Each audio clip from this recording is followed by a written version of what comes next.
उस दृश्यमान गांव का नाम भनोजी नगर है। यह विधुरा नामक घने जंगल से सटा हुआ है।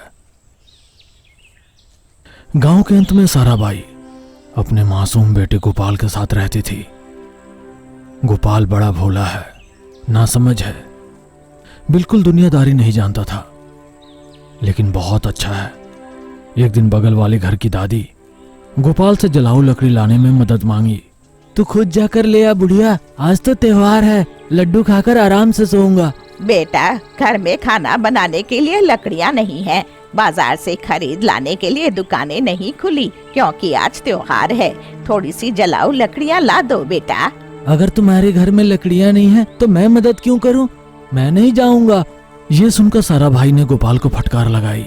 ये कैसी बातें कर रहे हो गोपाल? कोई भी मदद मांगे तो करनी चाहिए, ऐसा नहीं किया तो अगले जन्म में सुअर बनकर जन्मोगे और अशुद्धि खाओगे, समझे? छी छी, आप ऐसा क्यों कह रही हो माँ? कोई भी मदद मांगे तो करनी चाहिए। जो लोग संकट में होते हैं मदद मांगने पर करना चाहिए, चाहे वो दुश्मन ही क्यों न हो, भले ही वो पड़ोसी गांव से है, वो भगवान ही क्यों न हो, चाहे भूत हो, जितना हो सके मदद करो। ठीक है माँ, मैं जाकर दादी के लिए ढेर सारी जलाऊ लकड़ियाँ ले आऊंगा। ये कहकर कंधे पर कुल्हाड़ी रखकर एक छोटी पहिया वाली गाड़ी को धकेलते हुए अकेले ही जंगल आ रहा है। साधारण लकड़ियाँ होंगी तो धुआं आएगा और दादी को खांसी आएगी। अगर अच्छी सुगंधित चंदन की लकड़ी होगी तो धुआं भी सुगंधित होगा। ऐसा सोचकर चंदन के पेड़ ढूंढ रहा है। ढूंढते ढूंढते काफी घने जंगल में पहुंच गया। उस जंगल में चंपा के फूलों की महक से, अरे कितनी अच्छी महक है, कुछ फूल माँ के लिए भी ले जाता हूँ। जब वो फूलों के ढेर के पास आया तो चारों शिल्प अपने आप ही झट से मुड़ गई।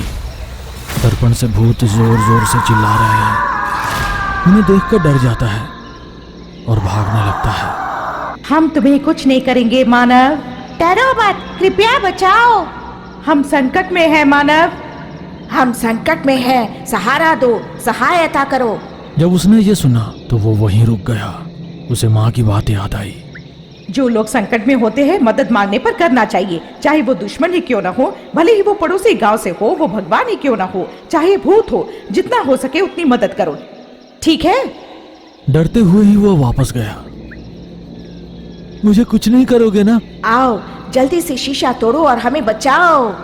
हम भूत नहीं है मानव, हम तुम्हें कुछ नहीं करेंगे, जल्दी से शीशा तोड़ दो। ऐसा कहते ही वो कुल्हाड़ी से दर्पण को तोड़ने जा रहा था।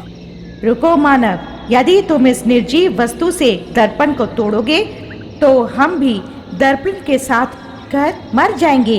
क्या उससे तोड़ना होगा जिसमें प्राण है? तो मैं घर जाकर अपने सींग वाले भेड़ ले आऊंगा, एक मुक्के से तोड़ देगी। ना समय नहीं है मानव, तुम खुद ही तोड़ो। बेचारा गोपाल अपने हाथों से हर शीशे को तोड़ रहा है। खून बह रहा है। पीड़ा सहते हुए शीशे तोड़ देता है। चारों भूत बाहर निकल आए। उनमें से एक भूत मुंह में हवा भरते ही गोपाल के रक्त रंजित हाथ ठीक हो गए। हम गंधर्व कन्या हैं, अप्सराएं हमारे नायक के श्राप के कारण भूलोक में कदम रखते ही देवलोक का रूप बदलकर हम इस तरह भूत बन जाते हैं, और जब हमारी दुनिया में जाते हैं तो हमारा रूप और हमारी शक्ति वापस आ जाती है। हमारा उपकार करने के लिए हम हमेशा तुम्हारा ऋणी रहेंगे। हम अपना लोक पहुँचते ही तुम्हें एक उपयुक्त वरदान देंगे। मानव, यदि तुम नहीं आए होते तो हम हमारी दुनिया में कभी नहीं पहुँच पाते। हमें अकल आ गई, हम कभी भी भूलोक में नहीं आएंगे। जब तक तुम हमें नहीं बुलाओगे तब तक हम पृथ्वी पर पैर नहीं रखेंगे। हम जाते हैं मानव। ये कहकर वे आकाश में हो गए। गोपाल की समझ में कुछ नहीं आ रहा था, वो देखते ही रह गया। ये सब एक सपने की तरह है। ये बड़ा अजीब है कि कांच चुभकर खून बह रहे हाथ एक ही पल में ठीक हो गए। अब जलाऊ लकड़ियां काटना है। ऐसा सोचकर चारों ओर देखने पर चंदन के पेड़ नजर आए। वो बिना सोचे समझे जलाऊ लकड़ी काटने लगा। इसी बीच चारों भूत अपनी दुनिया में पहुंचकर अप्सराओं में बदल गई। इस क्षण से हमें बचाने वाला मानव जो चाहेगा वही होगा। हाँ, किसी व्यक्ति का प्राण न लेने वाला, किसी व्यक्ति को नुकसान नहीं पहुंचाने वाला, धर्मबद्ध इच्छा जो भी होगी वो पूरी होगी। थक जाने तक लकड़ियां काटता है। जलाऊ लकड़ी का एक बड़ा ढेर बन जाता है। इसे रस्सी में बांधकर गाड़ी में डालकर खींचने पर बहुत भारी होता है।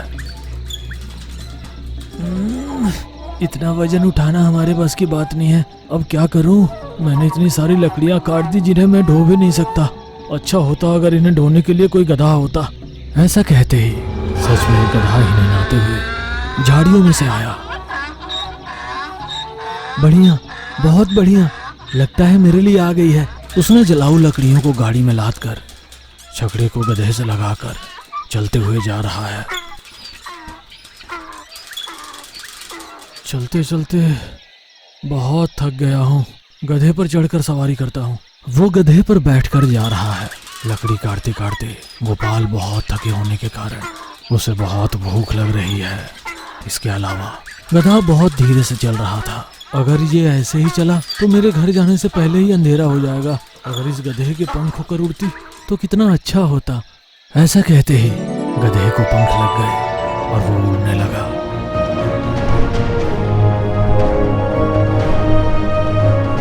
तभी जमींदार की बेटी जानवी छत के ऊपर आई और गधे पर उड़ रहे आदमी को देखकर हंसने लगी। गधे पर गधे की तरह बैठा आलसी। ऐसा कहते हुए व्यंग्यात्मक हंसी हंसता है। ये देखकर गोपाल को गुस्सा आता है। मुझे देखकर हंसती है लड़की, समय आने पर मैं तुम्हारा पति बनूंगा, तब फिर हंसना। जब भी हंसोगी सर पर एक ठोक लगाऊंगा। ये क्या, अचानक गधे पर उड़ने वाले को प्यार हो गया? उसी पल से जानवी ने तय कर लिया कि शादी करूंगी तो सिर्फ उससे जो पंख वाले गधे पर उड़ता है। जब गोपाल उड़ रहा था, गधे ने गोबर डाला।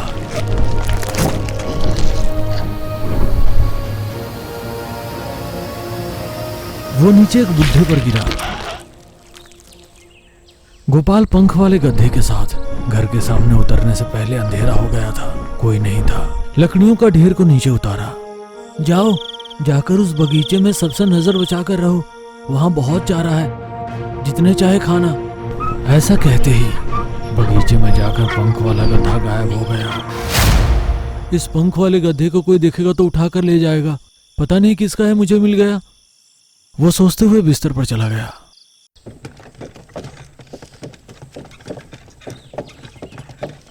अगले दिन अपने बेटे द्वारा लाई गई असली चंदन की लकड़ियों को देखकर हैरान रह गए सारा भाई।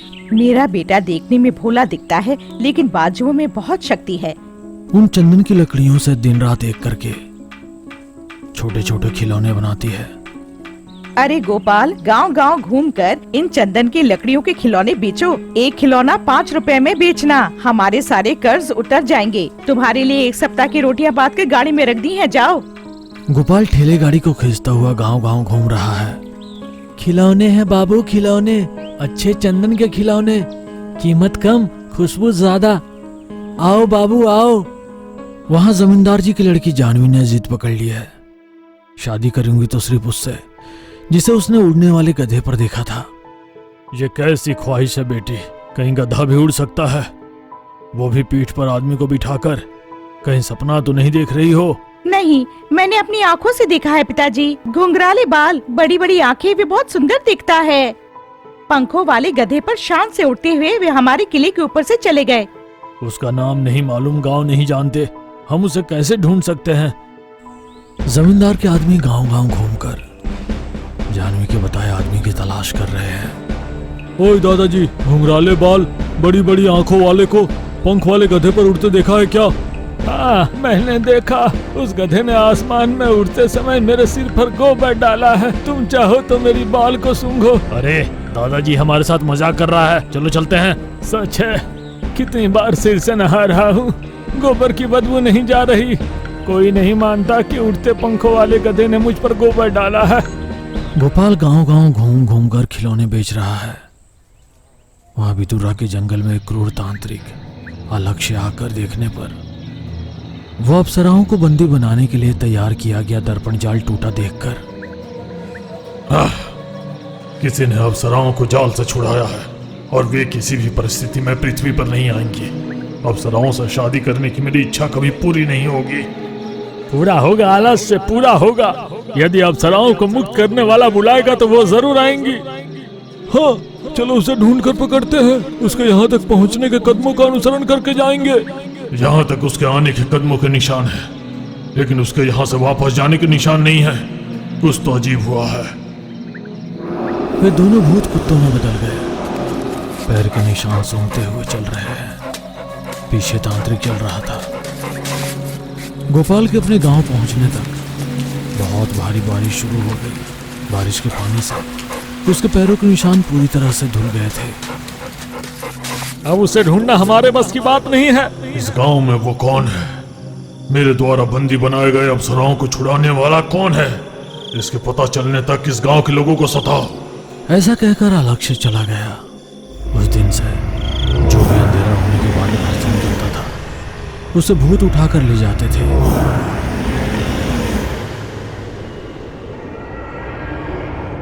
क्या तुम्हें पता है अप्सराओं को छुड़ाने वाला कौन है? मुझे नहीं पता, मुझे मत मारो।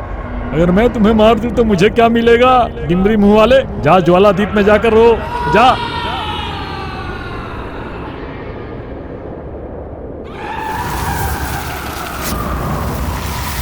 वहां सारे खिलौने बेचकर गोपाल अपने गांव के लिए वापसी हुआ। ये एक लाभदायक व्यापार लग रहा है। फिर से विदुरा जंगल में जाकर चंदन की लकड़ियां काट कर लाऊंगा, तब माँ खुश होकर मेहनत से बहुत सारे खिलौने बनाएगी। ऐसा सोचकर विदुरा जंगल में जाकर मेहनत से ढेर सारी लकड़ियां काट रहा है। वहां गांव में बहुत अंधेरा होते ही लोगों को उठाकर ले जाकर ज्वालाद्वीप में डाल देते थे। इस तरह 4 दिनों से ज्वालाद्वीप में बहुत सारे लोगों को डाल दिए थे। चंदन की लकड़ियों को काटकर गाड़ी में डालकर खींचते खींचते कमजोरी से, अरे काश वो पंख वाला गधा फिर दोबारा आने से कितना अच्छा होता। बस इतना कहते ही झाड़ियों में से पंख वाला गधा निकला। उसे देखकर खुश होकर उस पर बैठ गया। ओह, क्या ये अपने असली स्थान पर लौट आया है? चलो घर चलते हैं। बस इतना कहते ही वो फुर से हवा में उड़ गया। आधी रात के समय घर के पिछवाड़े में उतरकर जाकर बाग में अपनी पसंद की घास खाओ और सबसे छुप कर रहना। जाओ। वो चंदन की लकड़ियां नीचे उतार रहा था। माँ खिड़की से ये सब देख रही थी, हैरान रह गई। गोपाल के घर में प्रवेश करते ही, तो क्या पड़ोसी गांव के जमींदार के आदमी जिसे ढूंढ रहे हैं, पंखों वाले गधे पर सवार आदमी तुम हो? पंख वाले गधे पर सवार आदमी मैं ही हूँ, लेकिन जमींदार जी का आदमी मुझे क्यों ढूंढ रहे हैं? मुझे नहीं पता, लेकिन अंधेरा होने के बाद बाहर कदम मत रखना, भूत उठा ले जा रहे हैं। तांत्रिक गांव में आकर चिल्लाकर जो कुछ कहा था वो सब बेटे को बताती है। ओ, 4 अप्सराएं, इसका मतलब ये भूत नहीं है, सच में अप्सराएं हैं। जो कुछ हुआ सारी बातें अपनी माँ को बताई। बाप रे, तो क्या वो तांत्रिक और भूत तुम्हें ढूंढ रहे हैं? तुरंत तुम अपने पंख वाले गधे पर चढ़कर गांव छोड़कर चले जाओ, नहीं तो मारे जाओगे।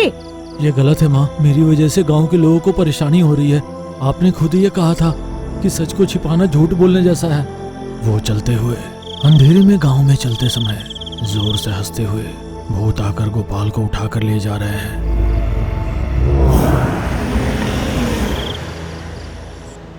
भूत गोपाल की गंध पहचान कर, इसी के पैरों के निशान है, इसी के।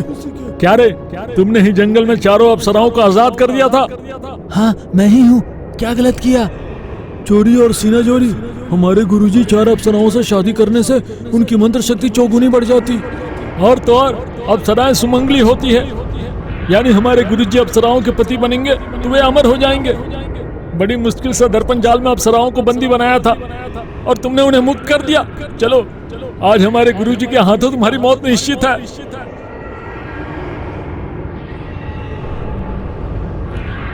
भूतों ने गोपाल को विदुरा के जंगल से सटे प्रेतों की घाटियों में अंधेरी गुफाओं में ले जाकर अलक्ष्य के सामने फेंक दिया। अलक्ष्य पहले से ही बेताल उपासना में था। बुलाओ, तुम बुलाओगे तो वो चारों अप्सराएं धरती पर आएंगी। जल्दी बुलाओ, नहीं तो तुम्हारे गांव वालों को मेरी भूतनियां मार डालेंगी। 4 के लिए 4000 लोगों को दुख देना अच्छा नहीं है। वो जोर से अप्सराओं को बुला रहा है। हे अप्सराओं, मेरे द्वारा बचाई गई चारों अप्सराओं, तुम जहां भी हो आ जाओ। ऐसा कहते ही हवा में उड़ते हुए आ रही है। गुफा में प्रत्यक्ष हुई। अरे मानव, तुमने ये क्या कर दिया है? हमें उस दुष्ट के हवाले कर दिया। चारों अप्सराओं में से एक जादुई दर्पण में बंदी हो गई। ठीक अगले 3 दिनों में खगोल अमावस्या आएगी। बेताल की उग्रचार पूजा की जानी चाहिए। मैं इन 3 दिनों तक दीक्षा में रहूंगा। मेरी दीक्षा के पूरा होने के अगले ही क्षण मेरी शादी इन 4 अप्सराओं के साथ। अब ये कोई काम का नहीं है। इसे मार डालो। दोनों भूत गोपाल को उठाकर ले जा रहे हैं। अगर हम इसे एक बार नहीं मार दे तो मजा नहीं आएगा। इसे तड़पा तड़पा कर मारेंगे। हो एक लकड़ी के पीपे में गोपाल को रखकर ढक्कन कसकर ले जाकर बीच के समुद्र में फेंक दिया।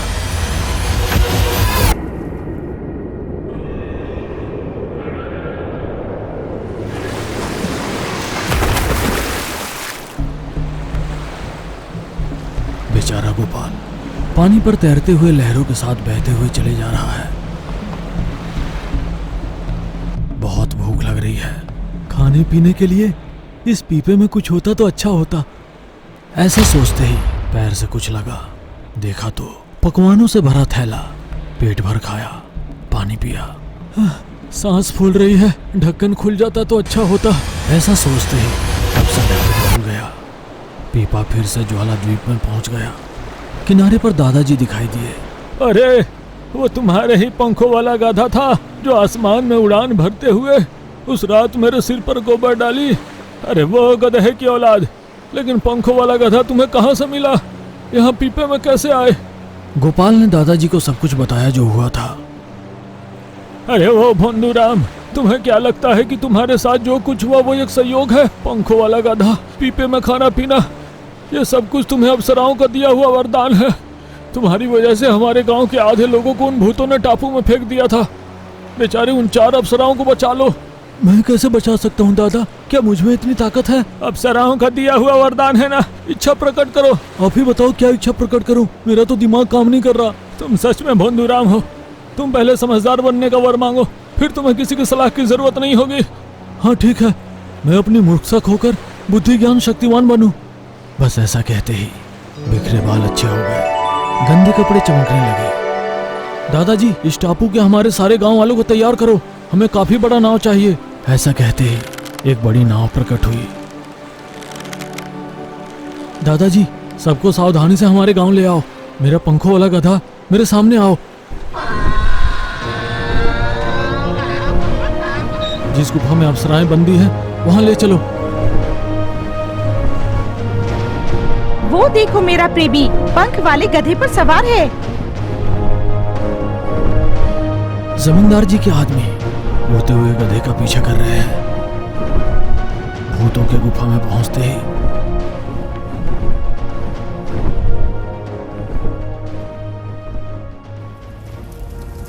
इन भूतों को मारने वाला हथियार चाहिए। आलक्ष्य अपनी आंखें खोलकर उग्रचार पूजा से उठता है और उसे एक बड़े पिंजरे में बंद कर देता है। किसी भी मंत्र या तंत्र से ना खुलने वाली पिंजरे में तांत्रिक को बंद कर दो। फिर उसने अपने हाथों से दर्पण तोड़ दिया और अप्सराओं को मुक्त कर दिया। मुझे क्षमा कर दो माँ, आपको भूत समझा था। मैं नहीं समझ पाया था कि आप देवलोक की अप्सराएं हैं। आपके वरदान को समझ नहीं पाया। जब भी तुम हमें बुलाओगे हम प्रत्यक्ष होंगे, लेकिन इस तांत्रिक का जीवित रहना सभी के लिए खतरा है। अप्सराएं अपनी दुनिया में चली गई। ज्वाला द्वीप से सभी लोग नाव में अपने गांव पहुंचे। जमींदार के आदमी आखिरकार गोपाल का पता लगा लेते हैं। गोपाल जानवी से शादी कर लेता है। जब भी जानवी शरारती हंसी हंसती है, तब गोपाल उसके सिर पर ठोंग मारता है। अरे बेटा, कितना भी सिर से नहा लूं, बालों में अभी भी गधे की गोबर की खुशबू आ रही है। तुम अपने वरदान से इसे दूर कर दो। ठीक है दादाजी का गधे के गोबर की बदबू खत्म हो जाए। हाँ